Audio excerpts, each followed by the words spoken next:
Hello there, and welcome to. Don't listen to him! Don't listen to him! Literary as Feck is people! Literary as Feck is people! I think you'll find, Clive, that Soylent is made out of soy and lentils. That's why it's called Soylent. Spoiler alert. There, by the way, because we probably chat a little bit about that, I'm guessing. I'm thinking so, yes. But anyway, sorry to interrupt you, Nick. I couldn't resist. It's a cookbook! It's a cookbook! What are we talking about? So we are talking about two books written by American author, but expat for a lot of his life, Harry Harrison, who I will probably explain a little bit about my relationship to Harry Harrison before we get into the books, but we're going to talk about two books. One is called Make Room, Make Room, which is a bit of an outlier for him because it's relentlessly depressing. And I like it quite a lot, maybe because it is an outlier for him. And another book called DEATHWORLD, which is more what I think of when I think of Harry Harrison, kind of breezy, two-fisted action romp with a great central premise, but definitely a more comedic and that light kind of touch that most of his work has.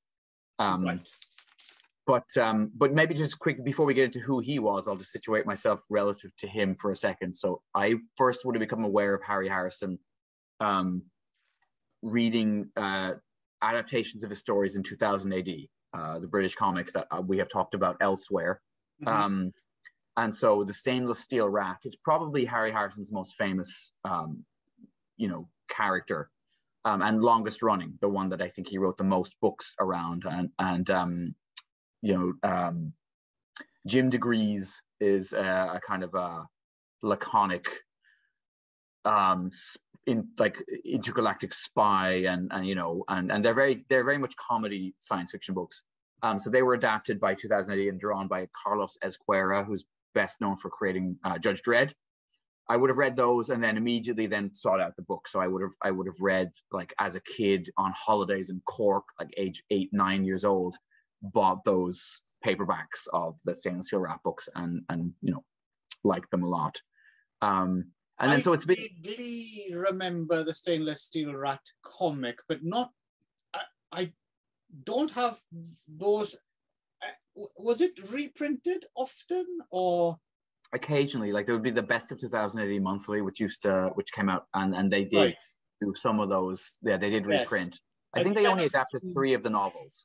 I think I must have seen some, and the novels I've never read. Okay. My only experience with Harry Harrison was having read Bill the Galactic Hero. Yes, yeah. Which is a book I like a lot, actually, and really in many ways prefigures. It's before Douglas Adams. It's before anyone really that I can think of. Right. Other than maybe Stanislav Lem, who we talked about before. But there weren't a lot of people working in the late 50s, early 60s in the genre of, or the whatever you would call it, the what's it when you mix two genres together? There's a name for that. I should know it. But anyway, that Bloody Mary. Yes, that's it. Yeah, the Bloody Mary of comedy and science fiction. He was kind of a pioneer there.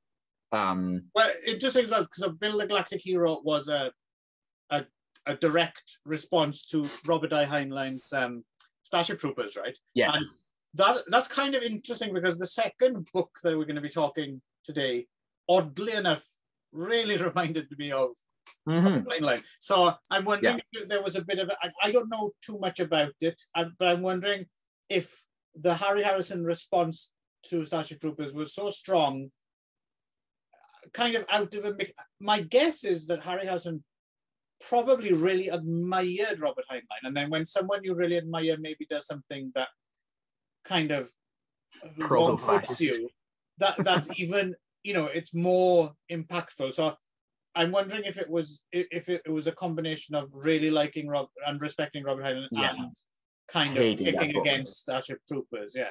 Yes, and Harry Harrison spent some time in the military and particularly didn't enjoy the experience, and it informs many of his later.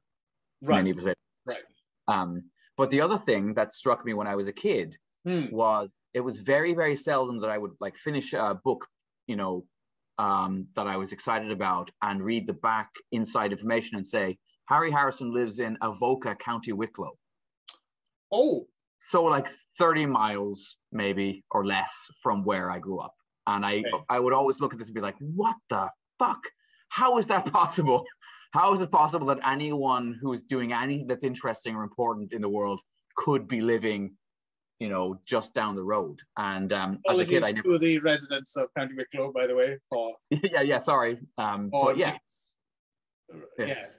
Racism is the only word that can be used quite accurately. Yeah. Well, you know, the venom that you just spew. Have we talked about the Wicklow accent ever? Because I didn't really have it because my parents were from Dublin, and so we were always kind of outsiders because my parents weren't, you know, townies, right? But the Wicklow accent, like, are you going downtown? How are you? It's awful. It sounds like Irish Baltimore. yeah, kind of. Do they say asshole in a really good way? They do, yeah.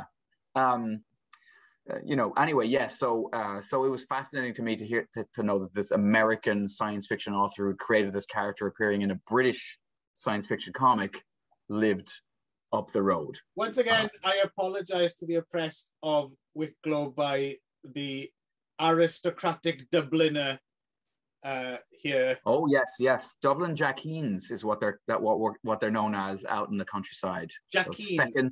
Those feckin' Dublin Jackeens. So is that like uppity townies? City folk, right? Yeah. Looking down their noses at the, you know, and you've just proved that they're correct. Oh yes, but the joke is, I would go up to visit my Dublin cousins, and they'd be like, "You fucking culchie," because like I, to them, had more of a countryside.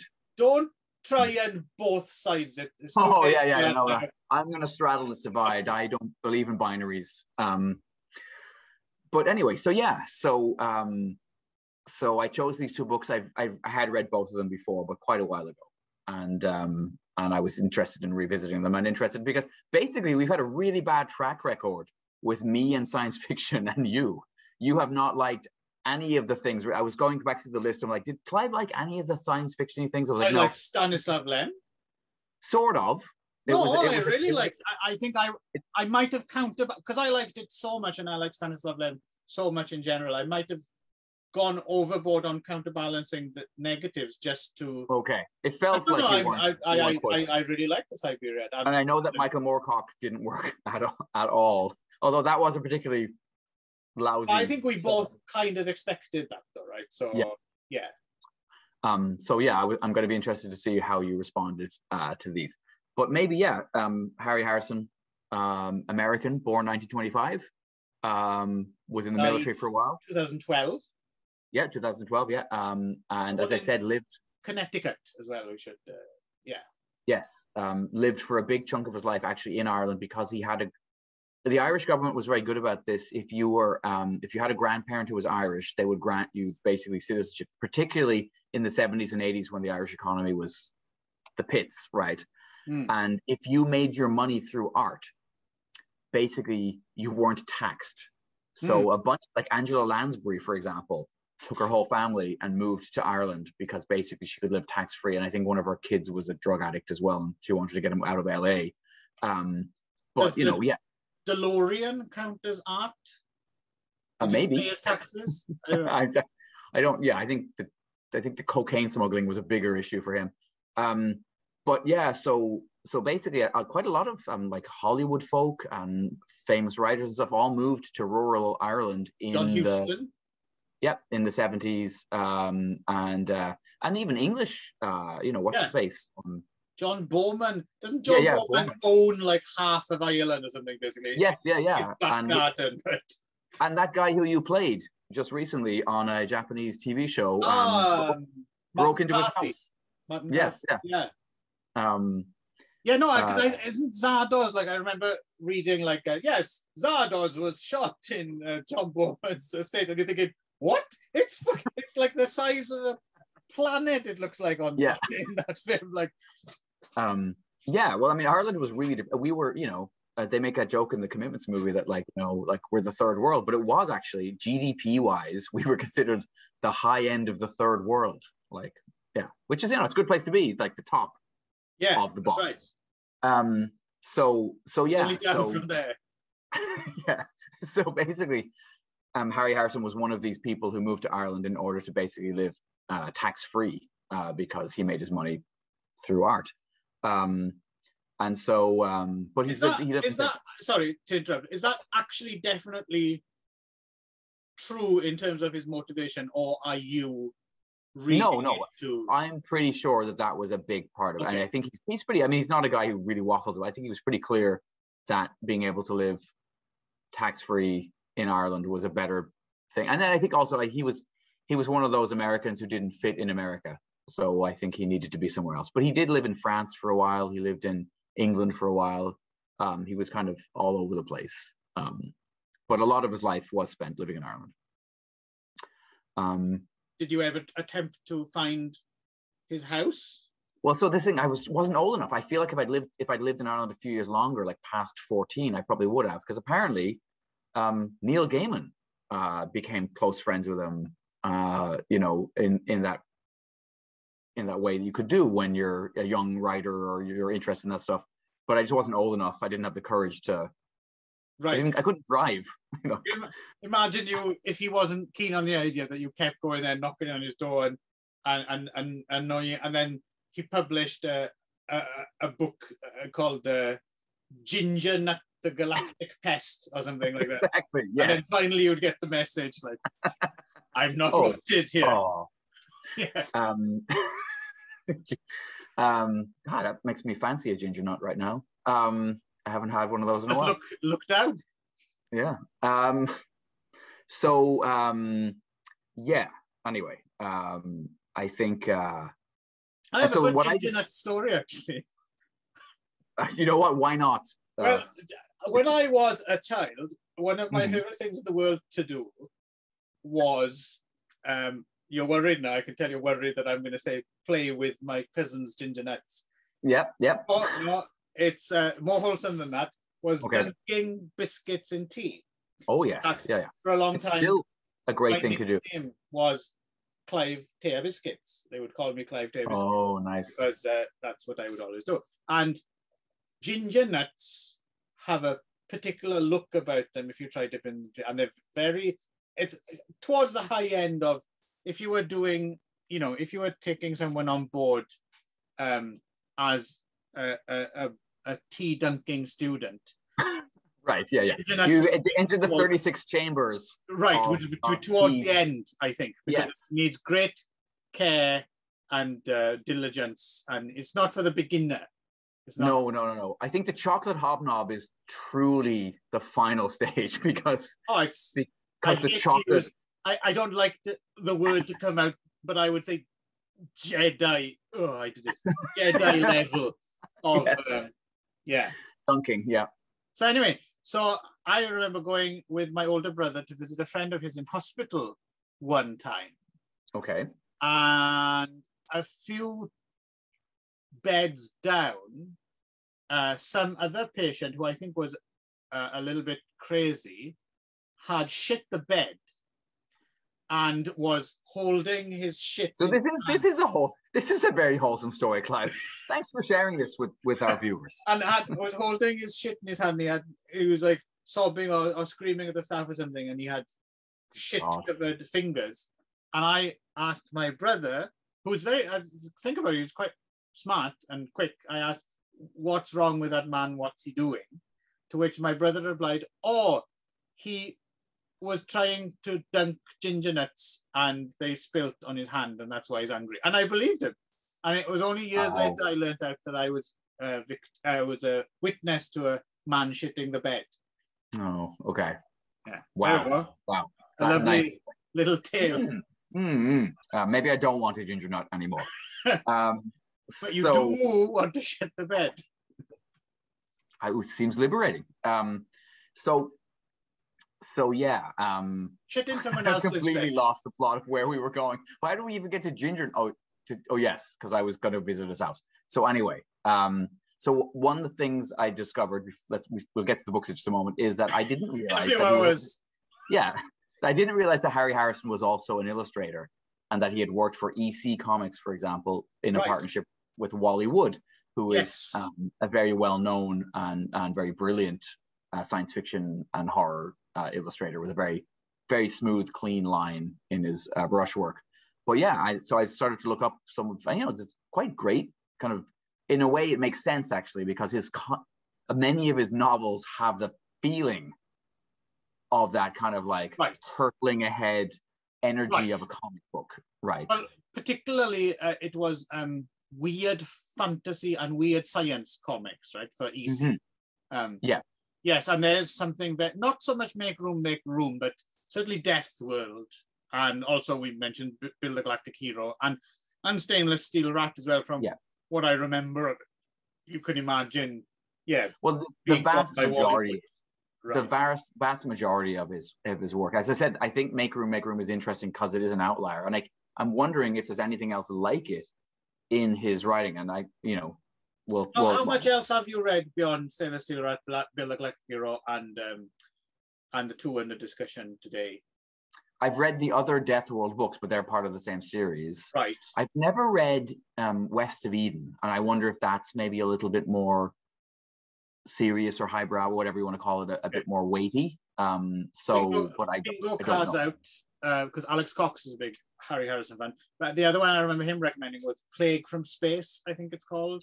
Okay. It's supposed to be another good one. Okay.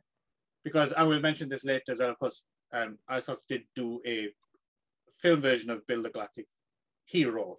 Right, with film students, right? Like it's basically a glorified student film from 2014, and it's pretty tough going. Like right. It's clearly I get what they're doing. They're not pretending that it doesn't look like they've shot it on a campus, and it's they haven't. It's not them trying to make it look and failing. They're hoping that you fill in the blanks yourself, and it looks like shot on a stage or something like that. But and it's probably really nice for the student, because apparently it was like one of the most expensive student films ever made. Shot to CU Boulder, and they had a chance because Alex Cox was teaching their time and stuff. And right. So as a project and as something to inspire, well done everyone involved, and it's very kind of inspiring, and I'm sure it helped a lot of people. But as a viewing experience for your average hunter, I hesitate. And then again, you can see it for free on Vimeo. Mm-hmm. So and I think it's a proper like sanctioned release. It's not like someone hasn't ripped them off. So you check it out yourself and see what you make of it. But I would be surprised if you make it further than halfway through it. Right. It's too bad, because it is quite a fun. It's quite a fun novel. Well, the thing is, I think that because they realized they couldn't really make it cinematic, I think they tried to get along on the ideas alone. But a lot of it in the book, if I remember correctly, it's been a while since I read it. I mean, a lot of it is fast-paced dialogue. Yep. So it just translates into being a very talky film, and not necessarily with people with the chops to pull it off properly, right? So did they even attempt the wonderful part where he loses the arm and then he ends up with two right? I can't remember if it's two right arms or two left arms, but he has a graft, and it's also a black man's arm. But again, there's a great scene where he sits the first night that he's like, he has these two arms that are both right or both left. He just sits there in his room shaking hands with himself, and that's the one scene that really stuck with me. Just him, because we all know that's not what he wouldn't be doing, lying in bed, right? Two left hands, because feels like someone else, right? Yeah. But they do. But it's all very impressionistic in so much as they just kind of allude to, okay, you fill in that this is supposed to look, there's nothing in the way of strong special effects really, and there's a little bit of animation and stuff. But I digress. Okay. So shall we crack on to the books then, maybe? Well, a few more things I just wanted to say about, interested me about Harry Harrison in general. So he was also a member of this Hydra Club, right? Which was a group of science fiction authors who got together and, had dinners and like spoke about science fiction and stuff. I included Theodore Sturgeon and Alfred Bester, James Blish, people like that. I think what's his name, Damon Knight as well might have been. I also saw a list on Wikipedia that included Frank Belknap Long, actually, apparently was part. Okay. Right. But some so kind of like bridging that gap between the the original weird tales kind of people. Yeah. And also, so later on as well, apparently he became really good friends and kind of worked alongside Brian Aldiss. Yes. They edited a lot of stuff together. Yes, including a science fiction. It looks quite interesting. A kind of a magazine of science fiction criticism called SF Horizons.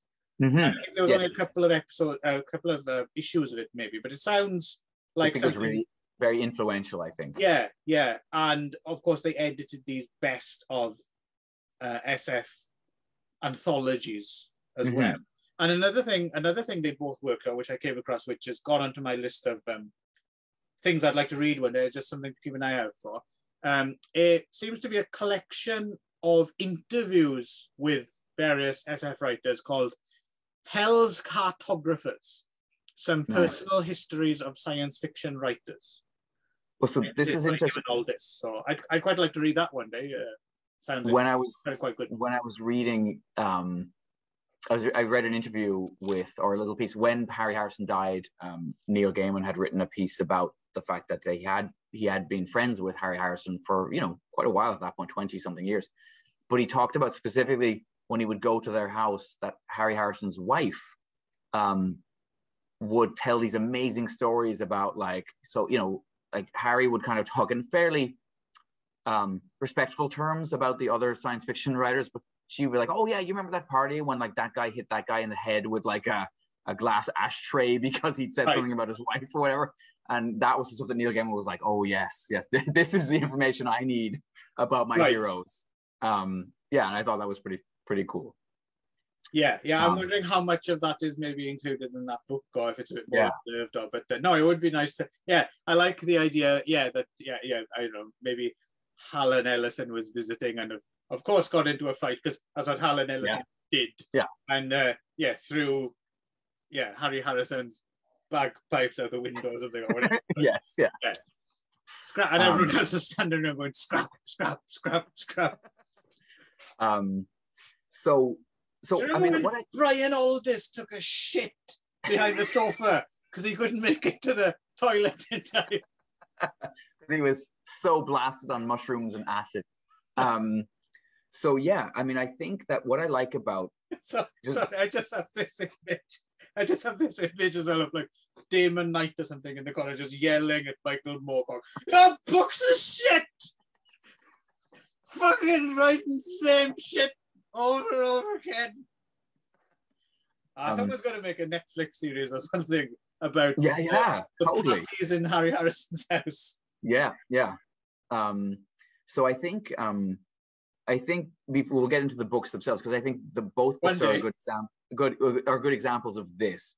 But what I like about science fiction of this era is that it's primarily idea based. Like there's some central premise and then it's explored and kind of whereas it feels to me like a lot of science fiction written later on becomes very plot based, maybe, rather than like you're exploring this concept or this idea, but it's more, or else it's very hard SF and it's very kind of like it's all about the machinery and the tech.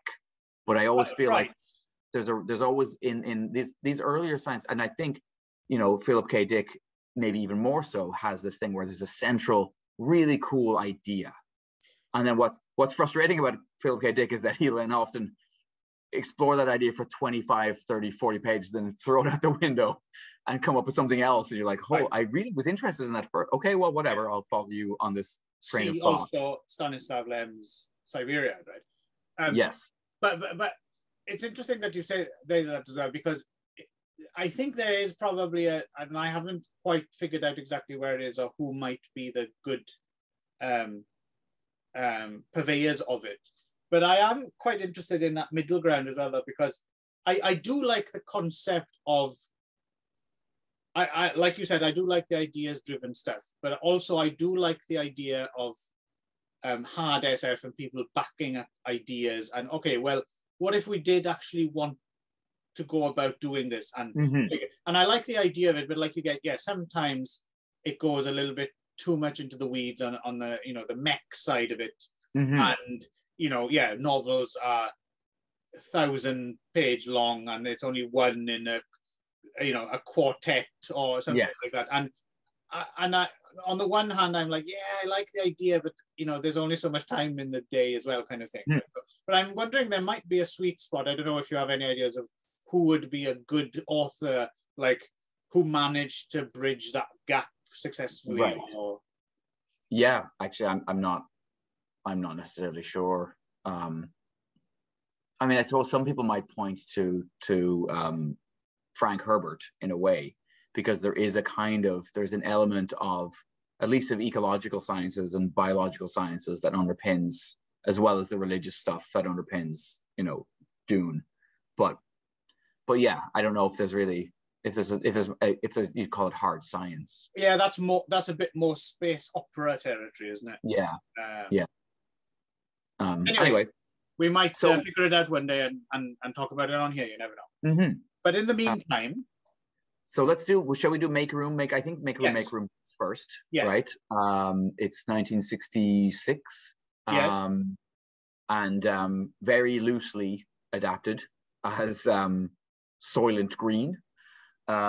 This was serialized in Impulse magazine, apparently. And I would recommend, if you go to Wikipedia and look it up, they have they illustrated with the paperback, the 1967 Penguin paperback, by a rather cool cover by a guy called Alan Aldrich, who looked up his, I put him into Google image search as well, and he wrote quite a few drew a lot of rather fun paperback covers of this era. I like the one for Make Room. What does it look like? Well, just have a fucking look. Well, is it the one? I'm not going to Google it while we're doing the show. The one that's on the Wikipedia page is a really strange. It's like a box with a bunch of people kind of squished. Yeah, the glass bottle. Yeah. Okay. That is a great cover. Yeah. So, I mean, the central premise of Make Room is that it's interesting. You know that the movie Soylent Green is set in 2022. Yes. Right, which is so. It's funny, when I was Googling it, it comes up quite a lot right now, because people are asking questions about whether or not it's. Well, I was wondering about that. Was that a total accident on your? Yeah. Right. Because the book is not. The book is set into the turn of 1999 to 2000. Right. And so basically, the premise is that the world's population has grown out of control, and that humanity has exhausted its resources, and the environment is basically breaking down. A lot of things that ultimately did turn out to more or less happen. There's a few places where we can definitely say, okay, or are happening even, or happening right now. We're on this pathway. Yeah. In fact, there's more he gets right than he gets wrong, which is a bit disturbing. Yeah. The only one he didn't mention was the Y2K bug. Yes. That, funnily enough, didn't come up. But I would say the one place, so in this world, basically, it's set in this book set in New York, and it's a massively overcrowded New York, and basically everyone's kind of, living in these, and it's sort of a big welfare state as well.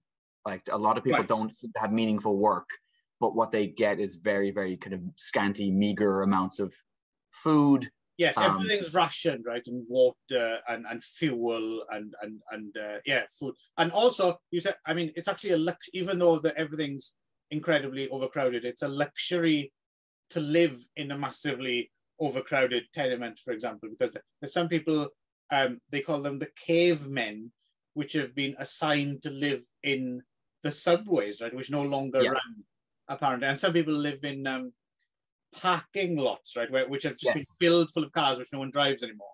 And and each car is an occupancy, right, which kind of reminded me of street trash a little bit for some reason. Yeah. Oh, you know what?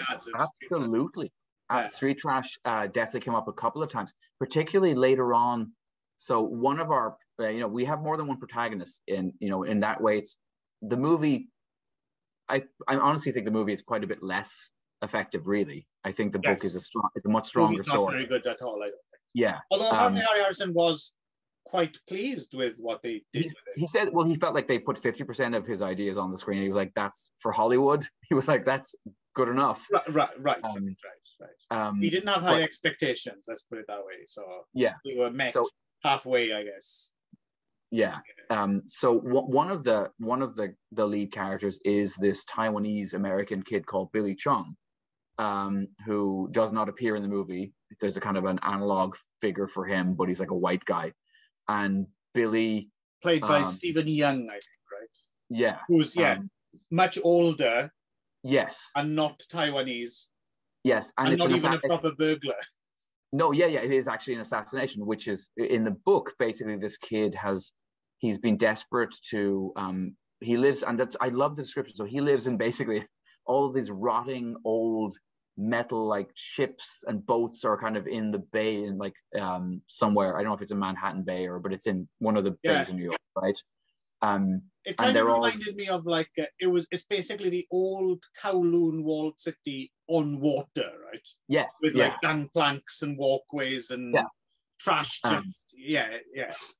And he lives in there with his mom, who seems to hoard or like eat some of the food that should be going to the kids and stuff, because food is so severely rationed that everyone's basically in a starvation state. They've got some kids suffering from protein deficiency called quash, right? Yeah, quash, which kwashiorkor is a real thing that I remember reading about, because it was quite common in Ethiopia and places where I was wondering as well, I was wondering how much the real Kowloon walled city also influenced Harry Harrison's vision of a overpopulated future New York City, right? Yeah, I would definitely. It's certainly, it's one of the few science fiction books that comes at the end with like 6 pages of required reading. Like he's like, if you want to know more about this, there's like a huge bibliography at the end. Oh, really? I read the Kindle version, and I don't think there was the original version of the book comes with this like long list of like what his sources were for various that makes sense, because parts of this book are polemical. Absolutely. The religious, particularly the anti-Catholic sort of stuff that comes up later in the book, that's just very much which is almost totally omitted from the film, right? There's none of that in the film, really. But more than anything else, he rallies against pro-life movements, right? And which is it's kind of interesting. I was wondering, because nowadays that's a bit of a worry again, right? In terms of Texas and other states seem to be following suit, right? That the whole Roe v. Wade thing might be overturned in some way. So Roe v. Wade is, because I was trying to place this, Roe v. Wade was because Make Room came out in 1966, right? Yep. And I think nowadays we tend to forget, when was Roe v. Wade? Because I'm wondering why this kind of was a particular concern of Harry Harrison. 73, so it's later. But what it is though, it's more like, the Catholic Church famously in Africa, in other places, worked strongly against not like any form of birth control. So I mean, abortion was like, that was in the furthest end, but they didn't even in Ireland, right? Yeah. My parents had to buy like prophylactics on the black market. The pill. And they had holes in them, hence you. Well, yes, exactly. And so, I mean, all over the world, the church basically was working against any form of population control. And, if you just did the math, obviously it seemed as though we were going to end up in this situation where too many people and not enough resources. But it's interesting that he focuses in on like Manhattan and New York City in that case, though, doesn't it? It's like I was just wondering if there was a forgotten period there in around 66 where there seemed to be that the pro-life brigade were maybe gaining some kind or of vocal. Yeah. I'm not sure. Yeah. Because he does seem really concerned about it. Oh, like, yeah. Like, the environmental stuff, all that stuff, that's a bit, well, that's just very much with us, even more so than then, right? And that's what's fascinating. I mean, to me, is like even watching Soylent Green, like in the movie, like everyone's constantly sweating. Everyone's like, and in the book, we get the idea that like he even understood that it wouldn't just be hotter summers, but it might even be colder winters. Like it would be extremes of, which we've seen. I mean, one thing he didn't anticipate was that the whole of the west side of the US would be on fire all of the time, right? I mean, I have a student who's just moved up here from California because basically his family was like, we just couldn't take everything being on fire all the time. But back to Billy. So Billy Chung is this Taiwanese kid who at the beginning of the story, do you remember he's Taiwanese American. I think he's like third generation or something. Yeah. And how does he get the money? Because he gets this money in order to be able to buy his way into. Oh yeah, he steals some Soylent steaks. That's it. Yes, so that's the. So yes, these Soylent steaks are like very big. They even trigger a riot. Yes. It's either them or these people. It's not really made clear, but the Elsters. yes. I love that. These are these just old people who remember the way it used to be? Yes. So yes. Basically, kick off every now and again. Yes. And riots. If you think about it too, like when the book is set, they are the baby boomers effectively, right? If this book is set in 2000, they are the 60s kids who. So there's this idea that they've kept up, which they didn't really in real life, but that they've kept up their sort of slightly radical. No, in 60s. Real life, they're the fucking problem. Exactly.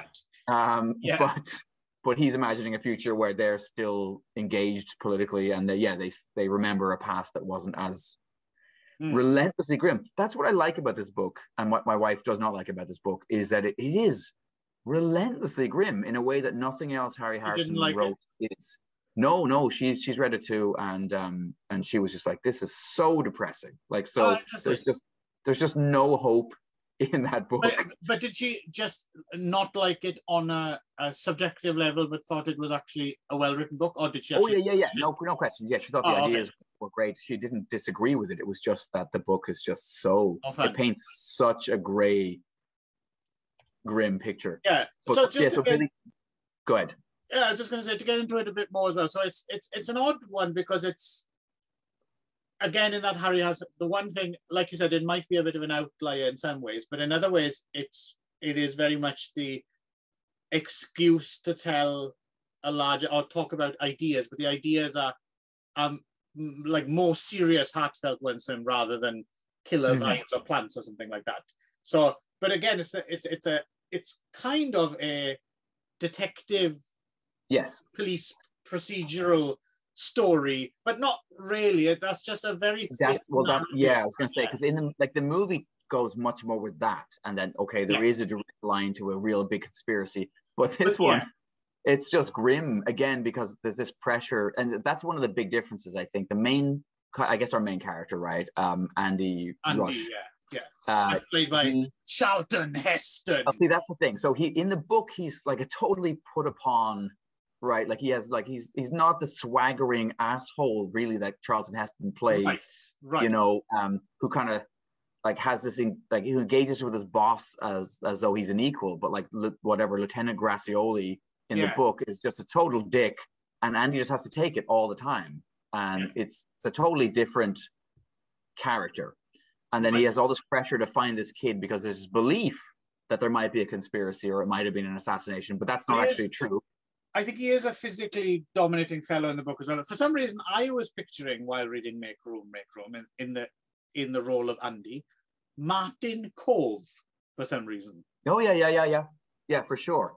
I was imagining Martin Cove and a younger one. That's the last house on the left when he's the deputy. Yeah, exactly. I don't feel like he's like there's quite a massive age difference in the movie between Heston's version of the character and Cheryl, who is the Taylor Young in the in one the thing I did like in the film that isn't in the book though. In in the book, she's a kept woman, basically. Right? Yes, yeah. But I liked, one thing I think they did a bit better in the film was they pushed that a little bit further to the point where she's actually referred to as furniture. And, right. And when so in the book, a character, a Big Mike, is killed, who's kind of like is he a lawyer in the book? I can't remember, because he's a lawyer. In the book, he's more like a fixer. He's more like he's like sort of ex-mafia political so he can fixer. afford to live in a nice place with running water and everything. Air conditioning. Yes. They make a lot of air conditioning. And he has his woman, right? But in the book, as when he accidentally gets killed by this Billy Chung character who's robbing the house, that's the central kind of crime, right? That Andy's investigating. She has to leave, right? She has to leave. Yes. She can stay until the end of the month, and then she has to leave. Yeah. But something they did in the film, which I thought was actually quite a nice twist on it, was she says, "Well, I'm part of the furniture, and the next guy who moves in can keep me if he likes me, if he takes a shine to me." And I thought that actually fits in quite well with the cynical tone of the book, in a way, slightly better than the kind of romance with Andy does in the book, I think, because in the book, kind of what ends up happening is she can't actually, she's had too much of the good life in a way. Yes. So she can't actually go back and try as she might. She leads a certain amount of luxury, and there's a it's not too much, but there's a trace of misogyny there. Oh yes, yeah. Which isn't dated so well. Yeah. So I think the fact that in the film they don't dress it up at all, and they do treat it as, yes, in the future, it is a full-on misogynist thing, and these hot women are referred to as furniture. That kind of makes more sense, I think, in the cynical. Yeah, I agree. It's probably the biggest problem with the book is that in a way she's made like, but I mean, I don't know. I mean, is that just because we're built to identify with Andy and like that he has fallen like in what he feels is legitimate love with her, and she can't really return that because, she is she has to think of herself and her own comforts first. But by the time she leaves, you do sympathize. You're like, holy shit, like I would just go as well. At the point at which, like, guys, you may remember, like when she moves in with Andy, and then, Saul gets sick and Saul dies after he goes to, who's the old guy that Andy lives with. Yes. And who's also the mouthpiece through which Harry Harrison puts all his polemical thoughts, right? Yes. Saul remembers the good old days. And Saul's very pro-birth control. Yes. As played by Edward G. Robinson. He's great, actually, in the movie. He's probably the most although he's given a job, like he's a cop sort of, or like in the movie. But yeah, I felt like he was the most. Yeah, he's called a police book, which I looked up isn't actually a thing. They didn't make it up. He does all the research for Charlton Heston's character, right? Yes, It's funny as well. They don't do it. They do like it's a bit of a fudge in the film. In the book, it makes more sense that he's not a riot cop in the book. He's just like a beat cop. Yes. He happens to have landed this job and he's pressured into doing that. But then he's also given this other duty because they need all hands on deck or whatever. But in the film, he seems to actually be a riot cop who weirdly has been given the assignment of solving the crime. Yes, it's a little bit strange. About Edward G. Robinson in his very last role, apparently he died. Yes, and his last scene that he shot in the movie with him dying. Yeah, quite strange. With a beret on. Yes, yeah. Apparently he was totally deaf as well by this point. So apparently he couldn't hear when people were delivering the line. So he just kind of knew when to spoke. And then occasionally Richard Fleischer, the director, would call cut and he'd just keep on going because he couldn't hear. Wow. Yeah.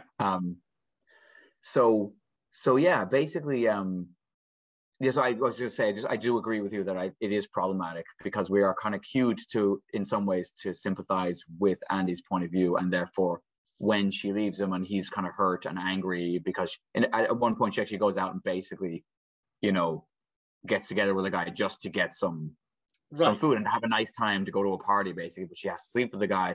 And, you know, there's a part of you that's like, you know, is cued to see that in a negative way. But by the time she leaves, like there's this awful family that moves in quite near the end of the book. That stuff is so grim, where there's like these squatters who have squatters' rights. They show up with the bodyguard.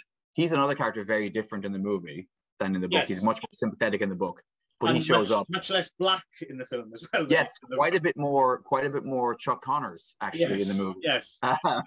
Than he is in the book. But they did make the police captain. Yes, he's black. By Brock Peters. Yeah, he's not Italian anymore. So they moved some stuff around. So on the one hand giveth, the other one taketh away. Yes. So yeah, that whole. By the time she leaves, I'm kind of like, yeah, that's awful. Well, it's interesting. I have a slightly different read on the scene where the horrible family. I agree with you; they are horrible, but then again, we're seeing it through the eyes of. So in a way, the Andy, Shirl, and Soul unit, it's like a bubble, right, for so long, and they're living relatively well. And of course, they had that time when she was living out in the apartment, and they drank all the alcohol and ate all the nice food and everything. And then when the family come in, you're seeing it through their eyes, and they're almost, well, they are. They've become snobs. Yes. They're like, get these horrible urchins out of here. Stinky children and And I couldn't help trying to see it from the other point of view. That these people need a place to live, right? And these kids don't. And there's more of them. Yeah, and they've never had discipline, right? And then the polemical pro-life side suddenly. I mean, don't get me wrong. I'm also pro-choice, but there is that kind of slight where pro-choice goes a little bit too far, goes into dark territory sometimes. You know, when people are saying things like stupid people shouldn't breed, and it slightly goes into that area. Then, so there are problematic kind of. I mean, it's not offensive or anything, but it did make me think of these things. But if I had a choice, I'm just going to say, if I happened to be a beautiful 21-year-old girl and I had the choice of... Oh, like, Nick, you are. Don't let anyone tell you any difference. But yeah, I might have just scarpered out of that situation. I can certainly relate, but I'm just saying, again, because we're seeing it more through his eyes than, but no, I suppose it doesn't blame her that much. But it's just interesting. I like what the film did with it in a way. Like, they weren't afraid to. It was just built into the society, right? Yeah, I appreciated that, because that kind of made a bit more sense in a way. Right. But I think one of the things I like about I think like, it's more clearly fleshed out. There's more. We get a sense of the politics of the place. We get a sense of the culture of the place. We get a sense of, and there's just little cool things like the nausea grenades and stuff like that they use, like, to make everybody throw up. That seem a bit more realistic than the big digger scooper things that they use in the movie. Which is just ridiculous.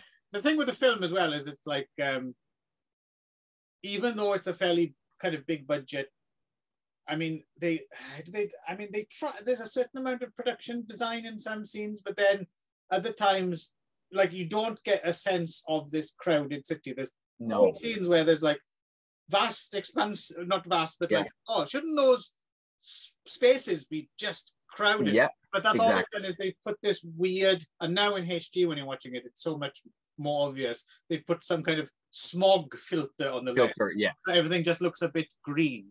Yeah. But other than that, it's and not. then there's other things where it's the smog filter's gone, and there's plenty of room, it seems, and it's just they didn't really. The claustrophobia is not consistent, and that's one thing the book does well. The book is intensely claustrophobic, and that was constantly feeling like you're in other people's space, other people's. But the book's claustrophobic.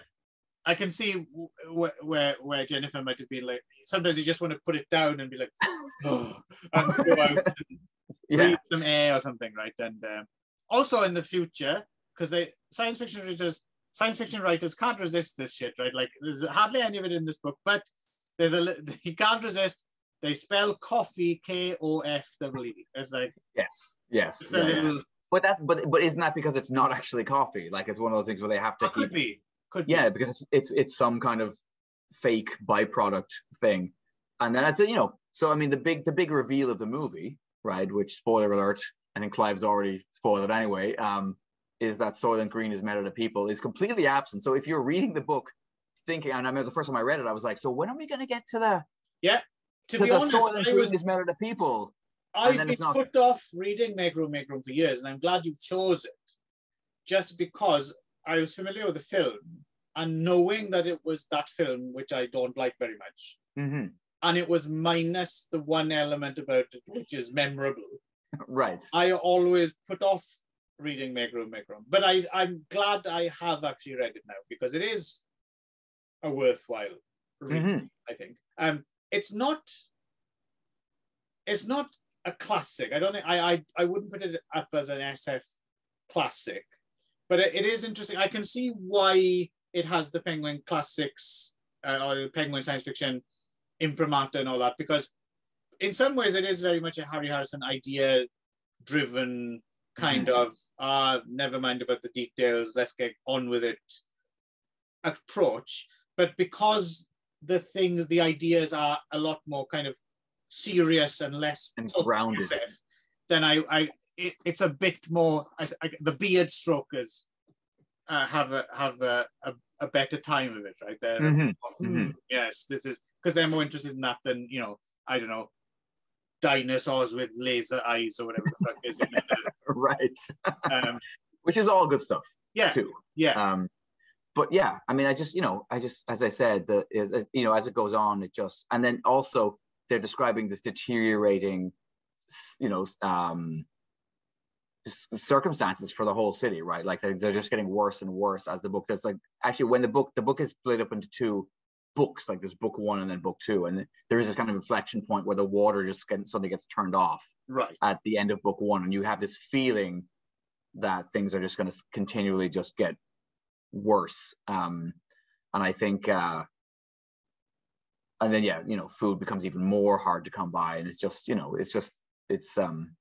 and that's the water wars. I mean, like that's one thing that, again, now there's more and more talk about this, particularly in the US, where on the one hand you have places like California and stuff that just don't have, and Arizona that just don't have enough water, and states are fighting with other states about where they can dam off rivers and divert them, and at the same point other states are using it to frack.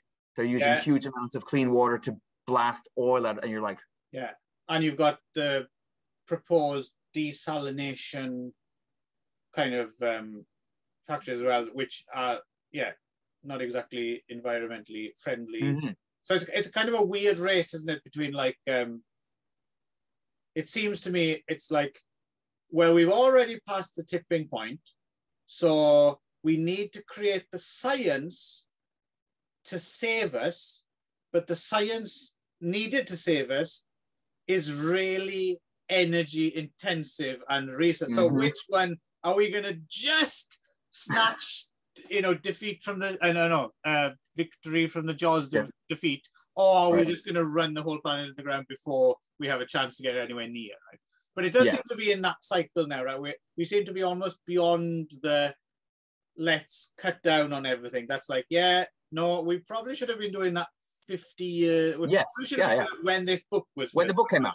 That's what the book was trying to warn everybody about. That, we don't have endless resources, and the only comfort I take from it, Nick, I think we're probably just about old enough in our that we'll be dead. We're going to avoid the real shitstorm. We won't be like Saul crying over a little square of beef or whatever that we steal from the rich. But that was the one thing I was going to say, that to me, the one thing that the book doesn't, because really it would have to be said further in the future, because right now we're on this, like, in this absolutely crazy new feudalism where you have the Jeff Bezoses of the world who have like insane amounts of money and resources and stuff.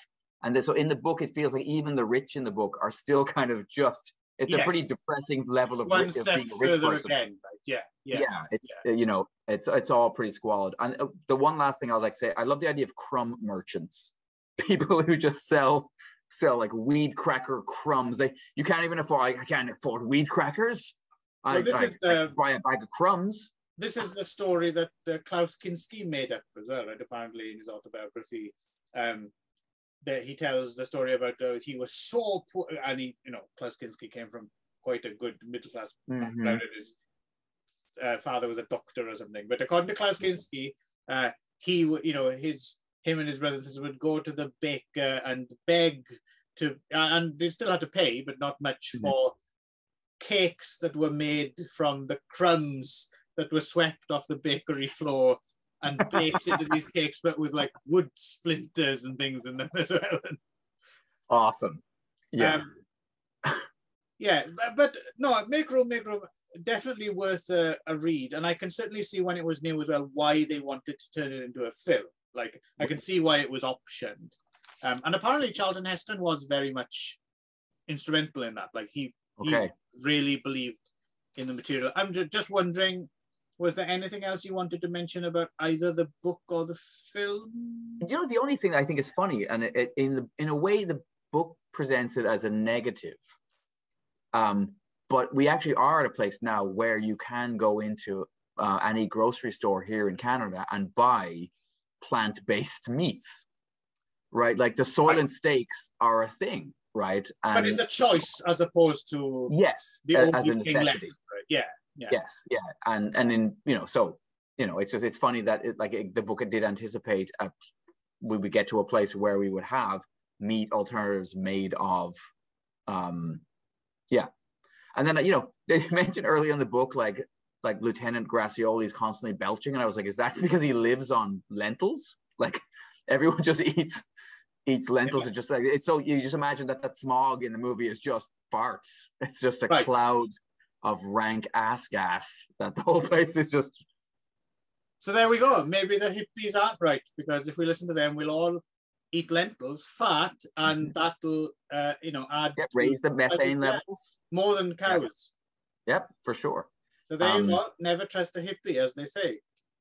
So I personally would recommend the book. I find it's depressing, but I think it is good early ideas science fiction. The science fiction of like taking the situation we're now and extrapolating out, and by and large, it's like 75%. Yeah, it's still surprisingly prescient, right, and still worth a read. Like I said, it's not a great book, but it is a good. It's a good, and it's a fast read. It's like was it 200 odd pages or something? So it's not going to take you long to get through it. Not cheery, not a cheery read. But not, maybe it's our different nature, but I wouldn't say it's as depressing as you're making it out to be. Because I don't know if you heard my wife expressing disbelief over there. No, I think it's because it is in some ways pulpy SF as well, right? So it's not as if like someone, if it was written in a different style, I think it would be more Cormac McCarthy's The Road. Exactly. Like if it was written a bit more like. But I feel like Cormac McCarthy's The Road is a modern day Make Room. I feel like he was attempting to do exactly the same thing, and in many ways in a very similar way. But that's what I mean. So, for instance, a film like Mad Max, for example, or something like that, isn't incredibly different from The Road, just in its basic SF futuristic conceit.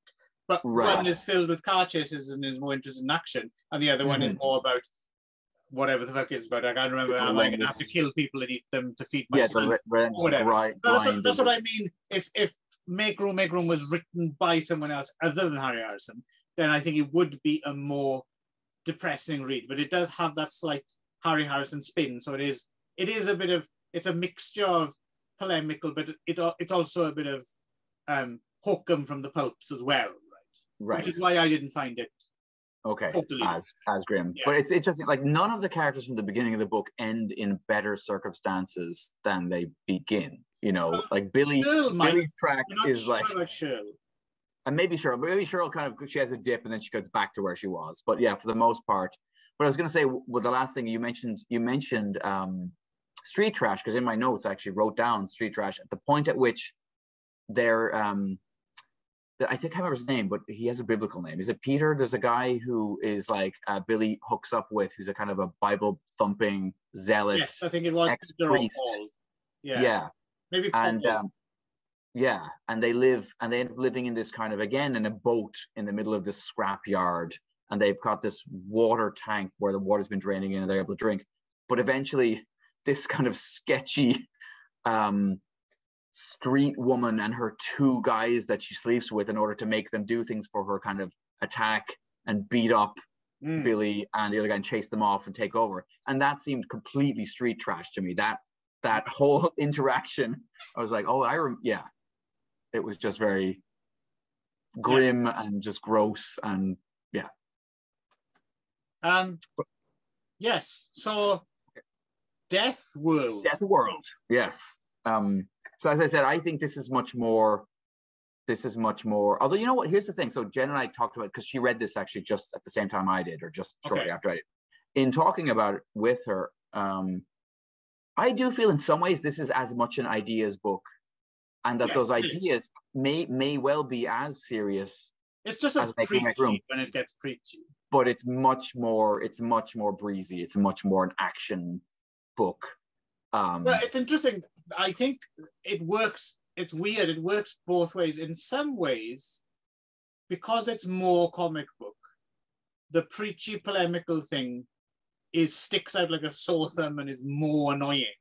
Right. But also at the same time, because it is more like that, it's a lot more fun in general, right? So yes, yeah. So it kind of pulls both ways. So yes, I read this in pretty much one sitting last night. Yeah, it doesn't. It's not a struggle. It's only 133 pages or something. It took me about 3 hours, I think, and it was. Yeah.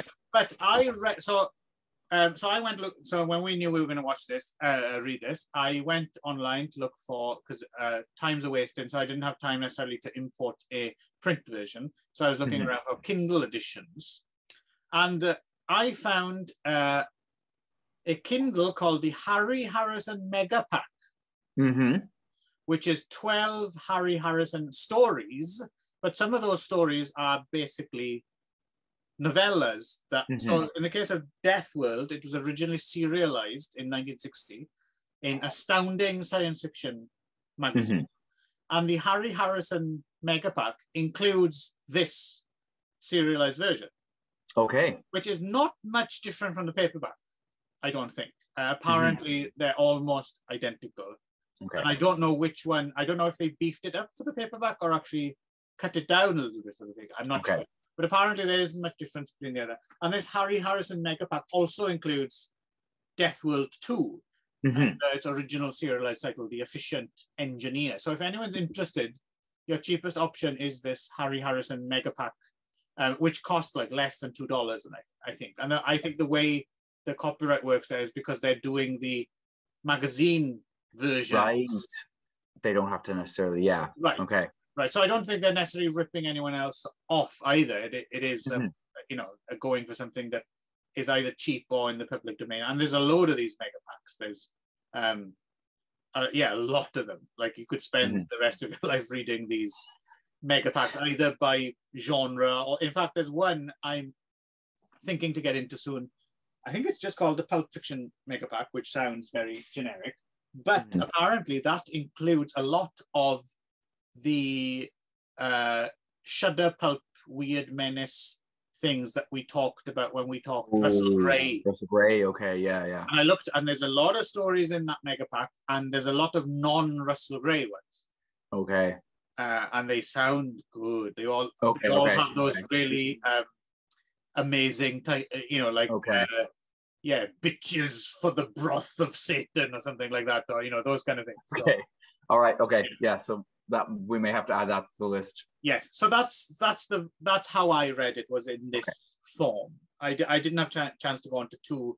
So DEATHWORLD 2, or you said you've read DEATHWORLD 2 and 3 as well, right? I have. Yeah. It's been a long time. I don't remember enjoying them quite as much. Okay. And funnily enough, I feel like the again, if there's a bit of a blind spot in Harry Harrison, it tends to be very underwritten female characters and a kind of a Like in this book, particularly Jason, who is our lead character, he has some astonishingly patronizing dialogue. And I think if Meta had been a male character, it might have not have read as like, oh, yeah. Yes. There's a few things. Yeah, he says something literally at some point, like something, yes, and now you're learning to use your brain. Yeah. Exactly. Well, his character, in a lot of ways, is very much your problematic last samurai white man comes in and solves people's problems. Yes. I couldn't help but think that this may, intentionally or not, but this has to be part of the DNA, other than Pocahontas, of Avatar. Right. Yes. Because there's a number of things in it. And in fact, when I was reading there's one of the characters, his name is Kirk, with a K-E-R-K, Kirk Pyrrhus. I couldn't help but see him as that guy in Avatar with the white crew cut, like the scarred up, super angry, hates the planet, the military figure, you know. Stephen, I forget his name now, but I know who you mean. Yeah. But I completely envisaged him when reading the book the first time, and I was like, oh, I think that's because I wonder if in some ways there was a little bit of Avatar. Well, I think they're all part of a white man's burden template. Yeah. Which it's interesting. Really hasn't. I mean, it hasn't dated well, but definitely in the last decade, we've fallen the other side of some kind of Rubicon or epoch, right? And that stuff just stands out in ways that it never. I mean, to be fair, it probably did stand out to non-white people. But it took us a while to catch up that it might be a little bit dodgy or offensive, right? Yeah. So anyway, what's DEATHWORLD about, Nick? Sure. So basically, our lead character is Jason Denault, who is a vaguely psychic or has some sort of psi powers, and also to some degree like almost telekinetic power that he uses to gamble. So he's become quite a wealthy guy. And it's funny, when I had forgotten, it wasn't until the reread, I thought that he'd been tricked into going there somehow. And it wasn't until I reread the book I realized that no, he's just so bored of life, and basically he's just, things are so easy for him that when he's given an opportunity to truly test himself, he takes it, even though it's going to a place where he's been told you have a 0% chance of surviving. So basically, with this guy called Kirk, Elon Musk. Yeah. This guy called Kirk shows up and demands that Jason go gambling with a sum of money, because he needs to kind of not like exponentially increase his funds. And Jason agrees to do it, but is also kind of thrown by how commanding and how like Ultraman this guy is, and he's a bit shaken up. He's always thought of himself as being the alpha male, and he realizes in this moment he's not. This guy is much more man than he is. Yeah. So he realizes he's actually Jason King, eccentric millionaire. Exactly. Yes. Yeah. So he does the gambling thing, and then he finds out that the money is for basically, what the hell was the money for? Just buying more stuff. Guns. Yeah. Okay. So, and they have to escape this gambling planet, basically, or gambling city. And at that point, he demands to be allowed. He finds out that Kirk is from this planet where they're waging a perpetual war against the planet. That everything on the planet is hostile. Just to cut in before you continue, one thing I found kind of interesting about this book as well was it's obviously set in some kind of far-flung future that, so normally when you read science fiction and people are going from planet to planet, it's like, human earthlings, and then you have aliens, right? What's kind of interesting about this book is they're dealing in all these different intergalactic worlds, but everyone's human. I know it's kind of interesting. It's to the point where it's like your ethnicity is shared, but people are referred to as from this planet as if it's from that country, as opposed to an alien race. They're all Homo sapiens, right? They're all human, but they're spread out. I thought that was kind of interesting, rather than have, grunks from the planet Flup Flup, or, with their horn going out their nose. Everyone's a human. We're all Terrans originally, and then we've just adapted over generations on different planets. But everything's just been colonized, right? So I thought that was a kind of interesting little wrinkle to set it out that way, as opposed to the Star Trek method where you go to another planet and it's an alien race, right? Yeah, with a slightly different forehead wrinkle. Exactly. Yeah, or shit on their head or whatever. Yeah. So Jason basically is told that this planet, like everything, the grass wants to kill you. He's got all these other geological issues, of constant volcanoes exploding and, acid storms. I don't know if there are, but that kind of thing. And then all the animal life is deadly, right? And that basically, that anyone who's not born there and raised there has a very, very slim chance of survival. So he decides, he wants to go there and test his luck, take the big gamble. And they try to put him off. This is what I, for some reason, thought that they tricked him into going there for some reason, but no, he's directly told, do not do this. Don't come with us. Bad idea. And the Pyrans themselves are hard as fuck, right? Basically, they've been trained from birth to survive in this environment. But everyone has a gun for a start from when they were a child, and they're these specially designed guns that kind of almost work like as an extra limb or something. Like as soon as you shoot something, the gun is. But they're a little bit like Robert De Niro's thing in Taxi Driver as well. The thing that kind of like blasts a gun into your hand, right? Right. But in this case, it's mind, something like that. No, a lanyard or something. Yeah. But it's mind. This one's mind triggered, so you have thought to shoot, and the gun is in your palm, and you shoot. Right. And just from an early age, they basically taught kill everything. If it's not you, kill it, because it will. Everything has fangs, teeth, acid. Poison. Everything is just. Even sitting on a rock, right? There's a point where he takes a rest or sits on a rock, and then after a few minutes, danger, some rock poison fungus or something. Yeah. But it's funny, where Jen and I were talking about this, she said it was really interesting, the idea that like they have established that survival comes first and education comes second, so that they put in this time that kids have to learn to survive. What's the point of educating them if they're not going to live? Right. So it's interesting. It's taken to the nth degree, but and obviously it's propaganda but the people who are propagandized believe that they need to do it. It puts you in mind of like child soldiers and stuff like that, right? Oh yeah. First, arm yourselves because war's coming, and then maybe at some point we can educate you about, but not too much, because then you'll find out everything we say is crap.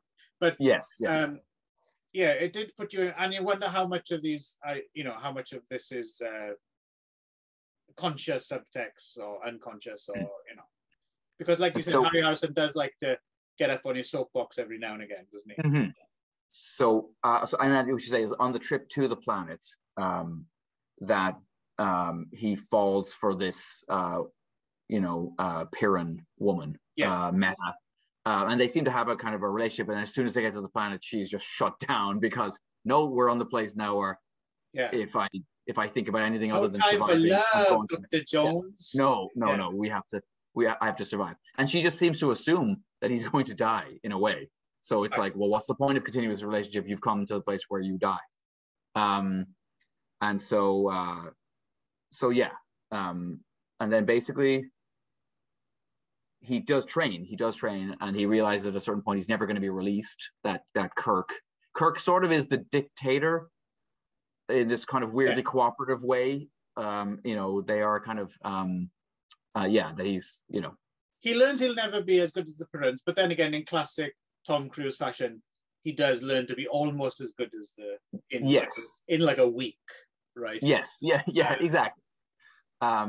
It's cake and eat it time, right? I did like the the idea that they do kind of build in, though, at a certain point, the idea that the original planet that these colonists from was a 1.5 G planet, and that this is a 2 G planet, so it was easier for them to make the adjustment to being under the heavier gravity. But it's a kind of, it's a cool premise. He does bring it up enough times that you remember that it's really hard to lift your arms up, and it is one of those things that it's one of those, what I was saying earlier, the sweet spots between hard SF. And again, I appreciate they didn't necessarily let it overtake the story. But at the same time, I was reading it thinking, hang on now, what actually would be, what it would be like to live on double gravity? Like, there must be so many variables you would take in. I don't think it would just be exactly like Earth, except, oh, everything's a bit more tiring. Like, right. It must complicate all sorts of other things,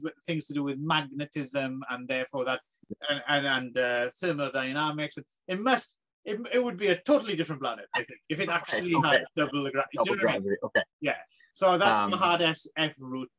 But no, it's that's what I mean, because it's a fun, rompy thing. I think you don't mind when they take these liberties, and for a bit. A good example in recent popular culture was the Chris Nolan film Tenet, right? Yes. So I enjoyed Tenet, but I only really started to enjoy it when I realized about halfway through that, okay, they're not going to deal with this down to the minutia, because so many things in this film already wouldn't make sense. Basically, it's just the main concept. That's the only thing. Go with that, and in that, and for a regular Hollywood blockbuster movie, it is a smarter than usual. But if you're looking for something really smart, no, it's stupid, and that's going to take away from your enjoyment of the film. So just suspend your disbelief enough that you can exactly go, I think on the ride. I think that's easier to do when something's couched in this pulp SF. Like, if it was written more seriously, then you would take it more seriously, and therefore those things would jump out at you more, right? But in something like this, it's just a few notches up from something like Flash Gordon or something like that. Yes, which Harry Harrison wrote the. Yes, he did. Yeah, he wrote the newspaper strip for years for Flash Gordon. So he is from that tradition. But so basically, what Jason realizes quite quickly, is that they're losing. They're fighting a losing battle. That the planet will win. And as the book goes on, we realize that the planet has basically treated its human colonists like they are a disease, like that they need to be like they're like it's developed a highly intense immune system response to try to just get rid of these people, for reasons. I mean, we won't necessarily spoil exactly why, but there's a reason why the planet is responding this way. And then it turns out that there is another group of people who have at some point broken off from the original colonists, called the Grubbers. Again, Avatar. Yes, who have learned to live in closer harmony with the. But one of the things that, when Jen and I were talking about it, that really struck me is this book describes something very specific, and it describes it very well. And if you haven't lived it, I think, although I think we've all lived it to a certain degree, actually, because I think we're living it as a planet. But specifically, like when I lived on the reserve, and there was a lot of crisis management, a lot of living from moment to moment, in the community. For people who aren't me, you're talking about First Nation. In Canada, right? But also living in any crisis sort of situation, right? You end up in a situation where you kind of live moment to moment. Like, I'm going to worry about the next hour. I'm going to worry about the next day. I'm going to get through that, and then we'll figure out the next thing. And then things happen and setbacks happen. And you're like, oh shit! Now we got to do this now. But you're constantly responding in real time. Which is how you end up in Make Room world as well, actually. Yeah, exactly. Right. And so I feel like this book really, that's what the Pirans, the ones who live in the city and who have this kind of very hostile relationship with the environment, they live in this world where they have no history anymore, and they also have no future. They have no real plan, and I do feel like as a whole planet, particularly maybe the Western democracies, because we live in this thing of like, well, it's 2 years to the next election. So as a government, we're just going to focus on making sure we win that and screw any kind of like long-term planning for like 50 years down the road or 100 years down the road. We just need, and capitalism is maximize profit by the next quarter. Otherwise, our stockholders will be mad and will lose money. You couldn't help thinking of, as well, to a certain extent, as a certain analogy, I couldn't help thinking that one group was, you know, Sparta and the other were in Africa or something as well. Is that element? Absolutely. The Spartan thing is really, is really clear. And I think, oh no, lost that train of thought. Anyway, but yeah, so just this idea of like, you can't think your way out of a problem if you don't have the time and space to think your way out of a problem, if you're always in crisis mode. You know, philosophical thought is a luxury in a way. Yeah. And so Jason, he is a bit of a douche nozzle in some ways, right, as a character. And he's very preachy and he's very like condescending to everyone he seems to meet in the book. But at the same point, you know, they can't seemingly find another way. By themselves, for, you know, because sometimes you need the eccentric millionaire to come in. Yes. So yeah, I don't know. I thought there's more to the book than seem you know there is this ecological bent, there is this social bent. Yes. To the book that is, you know, it's a bit more interesting than just your Flash Gordon romp. But then it also has that, thank God, because I wouldn't want to read the book that was just that. No, that would be boring. And also, it would be, I think, you know, because in a way, the way it plays out in the end, he's clearly painted himself into a bit of a corner, right? And I get the feeling that it's a bit of a fight. He gets to the end, and I did at least appreciate. I did like the fact that he didn't go fully hippy dippy, and then all of a sudden, oh, look, we're at, you know. I like the fact that he added the coda. He was like, you know what? Even though you know this, you're going to have to learn it again and again, and there's setbacks, and some of you may just need to leave. Yes, because you're not going to be able to. That. I like the fact there was that realist edge to it. Yeah. But it was still a bit of a paint yourself into a con situation. So I think if you didn't have all the action adventure leading to it, it would be more of a letdown, right? You've had your fun. So when the ending comes in, it's a little bit suddenly rushed to the end. Yeah. And it's fine. I don't mind. Yeah, okay, you've entertained me enough thus far. You can get away with it, right? So yeah, so, I did learn if you are a colony on a planet, you should probably have more than one spaceship capable of interstellar travel. Right. Yes, and to be honest, in one basket. In order for that to work, you probably do have more than one spaceship. Like, so that it's a weird midpoint between like trying to deal with interesting philosophical ideas and also being drawn in crayon by a child. So it's an interesting. I quite like that. That's really where I live and breathe, actually. Yeah, I think that's where I live as well. Actually, every now and again, I might have a clever thought like, "This is a pen," and the rest of the time, I'm doing that Terry Gilliam, the comfy chair face, you know. Yeah. So, do you recall where DEATHWORLD 2 and 3 go from here at all? Because I was kind of curious where they take the story, or do they just restart again? Or... No, see, the thing is, because, like, you know, it's more like he just takes the lead character and then puts him in other situations that are... So there isn't really a feeling of, like, it's that, follows and the that's character rather than the planet. Yeah, that's Harry Harrison. I mean, the third book does actually bring back the Pyrrhons in a bigger way, and it is kind of about the setup at the end of the book about the idea that some of these people are just not. They just need to go elsewhere and continue to struggle, but maybe not in quite such a hostile, you know, environment. Right.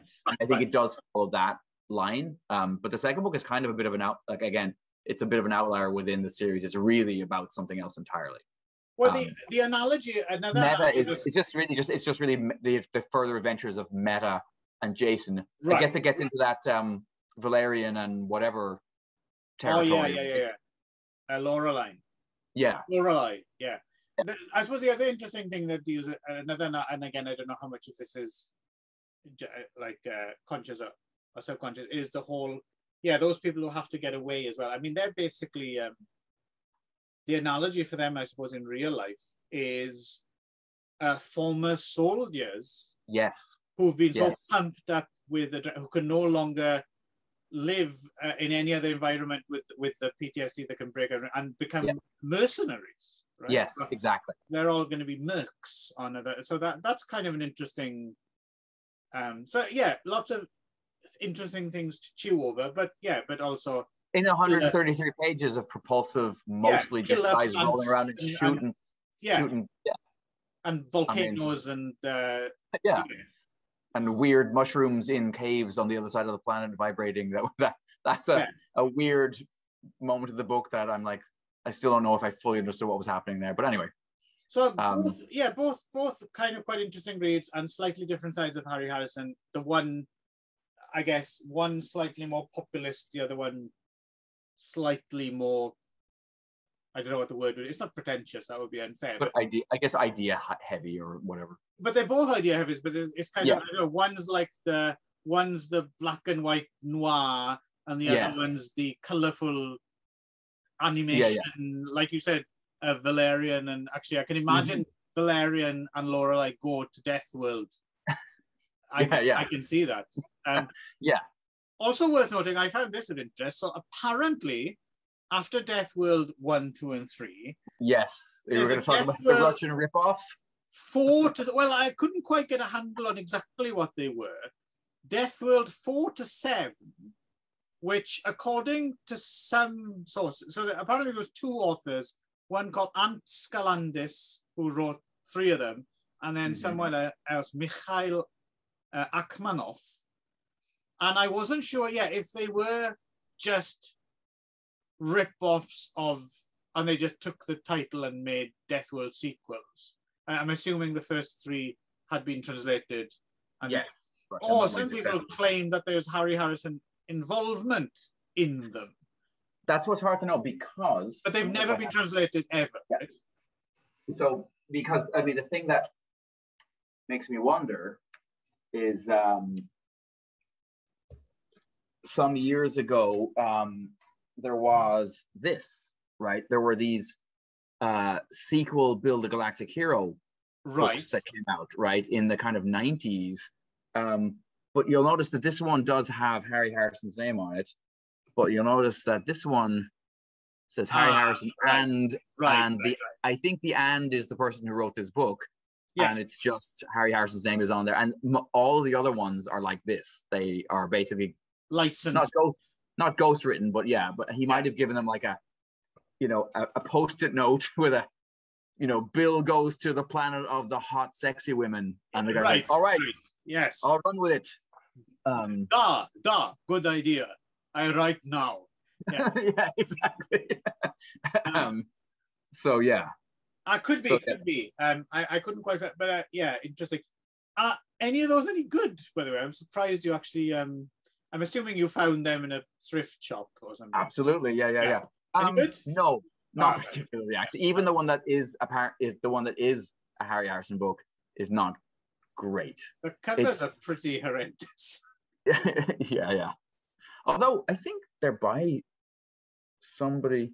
Yeah, Michael W. Kaluta, who is quite an acclaimed illustrator. It's got to be true.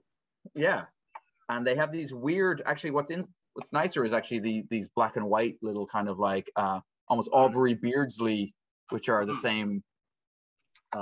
In the center, these kind of weird little robot drawings. Anyway, but this one has an awful cover. Bill, the Galactic Hero on the planet of zombie vampires. And we can't actually see the cover there. Oh, okay. Yeah, no, that's pretty bad. Yeah, so no, I can't recommend them. Some of the later stainless steel rat books are all right. He did he did some prequel books that are about the youth of the stainless steel rat, and they're all right. Well, you never know. We might get to those one day, because I've never read them, and I am keen to read stainless steel rat. So I don't know if I'll read them by myself, or if I'd be happy to circle around and come back to Harry. Right. Okay, I think I've said all I need to say about other than Soylent is made out of soy and lentils. It makes you fart.